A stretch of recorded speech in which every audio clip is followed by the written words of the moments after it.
এটা কি দেখছেন? এটা হলো বটি। কিন্তু আমি আজকে এমন এক ডাকাতের কথা বলবো। আমি এটা কোনো গল্প কথা না, এটা আমার বাস্তব, মানে এটা বাস্তবে হয়, বাংলাদেশে হয়, এখনো হয়। সেই ডাকাতের কথা বলবো।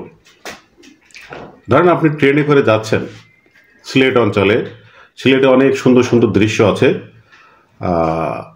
তো ওই দৃশ্য আপনি ক্যামেরা বন্দি করার জন্যে ক্যামেরাটা নিয়ে আপনি ট্রেনের বাইরে ধরেছেন।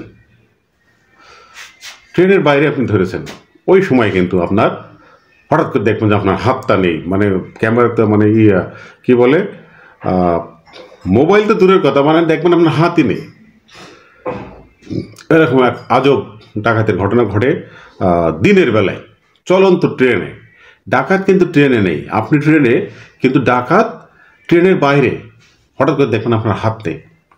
আপনি হয়তো ক্যামেরা ধরেছেন, একটা দামি ক্যামেরা, দেখবেন হঠাৎ করে আপনার ক্যামেরা নেই অথবা হাতটা নেই।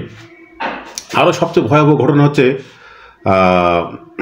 মানে যে সবচেয়ে ভয়াবহ ঘটনাটা হচ্ছে যে হয়তো কোনো মেয়ের হাতে, মহিলার হাতে স্বর্ণের চুড়ি আছে অথবা হাতে আপনার আংটি আছে।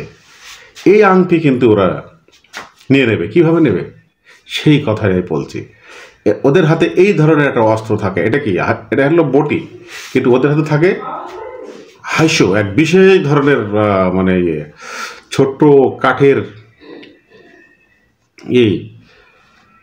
আষাঢ়। আর হাসিটা থাকে খুবই ধারালো। কিন্তু একটা লোক চলন্ত ট্রেনের কাছাকাছি দাঁড়িয়ে যদি কোপ মারবে, তাহলে কিন্তু সেও ট্রেনের ধাক্কায় পড়ে যাবে। কারণ ট্রেন যখন যায় তখন কিন্তু প্রচণ্ড গতি থাকে এবং বাতাসে কিন্তু ধাক্কা একদম পড়ে যাবে। তাহলে সে কীভাবে আপনার কাছ থেকে ওটা ছিনিয়ে নেবে? এই ডাকাত কি ভয়াবহ ডাকাত!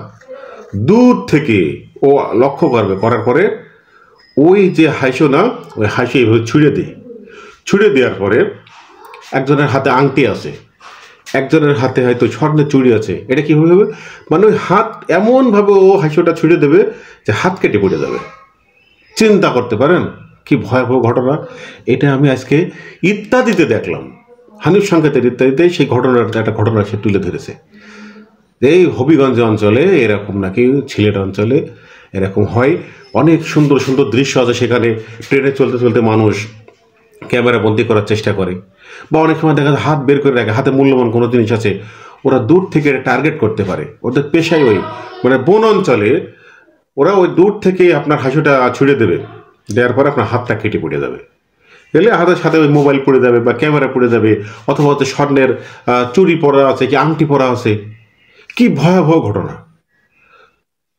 এবং কত প্রশিক্ষিত এরা, মানে ট্রেনের একেবারে সমান্তরালে তো ওরা দাঁড়ায় থাকে না, সম্ভাবনা মানে কোনা করে দাঁড়ায় থাকে, ঠিক মানে টার্গেট করে সুনিপুণভাবে ওরা কিন্তু ওই হাসি ছোড়ে এবং ওদের টার্গেট মিস হয় না। শুকনে, একবার শুকনে, সেই জন্য আমি এই ডাকাতের নাম দিয়েছি শুকন ডাকাত।